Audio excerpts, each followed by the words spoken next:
Banned for life. Good. He should have been. When's the last time you heard that word? Banned for life, that Welcome phrase. to the Todd and Erin Daily Stream, by the way. How are you? Banned for life. That's what has happened now to Sean. Yeah, get his name clear. Sean Kiesel? Kiesel? Or Keisel? Either. Kicked out of a jazz game. Westbrook plays for the Thunder. And this guy was giving him crap the whole game, along with his wife, which is hard to believe, evidently. There was an interaction. I hold women to a higher standard. I don't know why. Anyway, go on. Westbrook went after him a little bit, and just like, which is an NBA no, $24,000 fine. But after they looked at the video and they talked to all the season ticket holders around him, suddenly realized, oh yeah, he's a racist. He was yelling horrible things. Racist slurs at Westbrook. He's saying, oh no, I was just talking about his... icing his knees. Yeah, because his running back and forth and he was going to need it and such. And then it got worse than that, actually. And so now he can't go. Now he can't go and heckle and talk bad and make us all look like idiots. See, this is the part that I'm having the hardest time with. Westbrook, I understand, and he said a very articulate defense. They reviewed the tape. It's not hard to tell. It's not. Donovan Mitchell, who I think is a fantastic leader. I know this kid is young, but man, he talked about the experience and about how he wanted it to change us and how he felt about it and the team felt. And I thought it was huge. But the thing that came out of it, the backlash in the last day, has been so depressing, where sports writers, well, Utah's just so racist. And it's like, really? Because that is, I have never seen that behavior here. We do not get that rep. We do have a rep. We do, really? A little, for being loud, for being aggressive.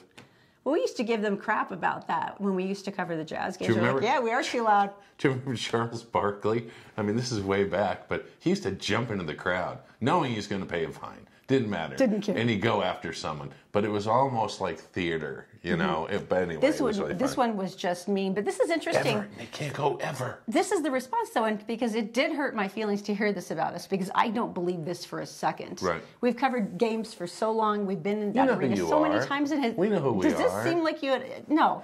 So when Utah Jazz fan, this is called, he says, he's calling for the true, loyal, and welcoming, kind Jazz fans to show our true colors. Russell Westbrook, of course, had to pay the $24,000 fine to the NBA. But because he directly interacted in that fashion with one of the people watching the game. But what this fan wants to do, Deaton, he says, I'm calling for Utah Jazz fans to hear me out. Jazz fans are not bigots. We are not racist. We are loyal to the Utah Jazz, and in light of recent events between Russell Westbrook and a few outlying Jazz fans, I'm calling for the true, loyal, welcoming, and kind Jazz fans to join me in raising $24,000 in honor of Russell Westbrook's fine. What are they going to do with it? Instead of giving the money to Westbrook, of course, they're going to give it to the Human Rights Campaign. Boom. I think that's genius. He said, it's time to change the narrative on citizens of Utah, fans of the Jazz, and those of us who call Utah home. We are not a bunch of redneck, racist bigots. We're moms, dads, friends, hard workers, kind-hearted. We try to do right by each other, help our fellow man, good, welcoming neighbors, and we're welcoming to all. I've been a Jazz fan my entire life. My family's had season tickets since I was 5. Wow. I've been to 100-plus Jazz games, and I've had friendly banter with players from Charles Barkley to Russell Westbrook in every era in between. I've personally never experienced racism or bigotry. I pride myself in being respectful for the players.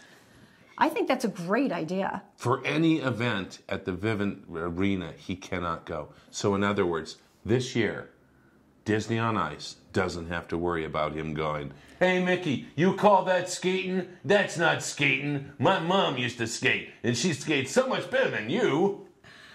Heckling Mickey. All right. I'm going to erase this episode. Sunday. St. Patty's Day. Corned beef. Cabbage. Now, this is one of your best things ever. You okay with turnips? And more importantly, her mom's mustard sauce. Mary Helen's magnificent mustard sauce. How is it made? Oh, with a 2-year-old, of course. Here it is. Hi, it's Todd here, and it's time for Cooking with Todd and the Toddler. Today, St. Patrick's Day. Corned beef and cabbage, but the most important thing is Mary Helen's magnificent mustard sauce, my mother-in-law. This will change the way you look at St. Patrick's Day. Now, the Toddler. Let's go see. Do you want to help me cook today? Yeah? Do you want to do it right now? Huh? Do you want to do it right now, or do you want to sleep a little more? Do I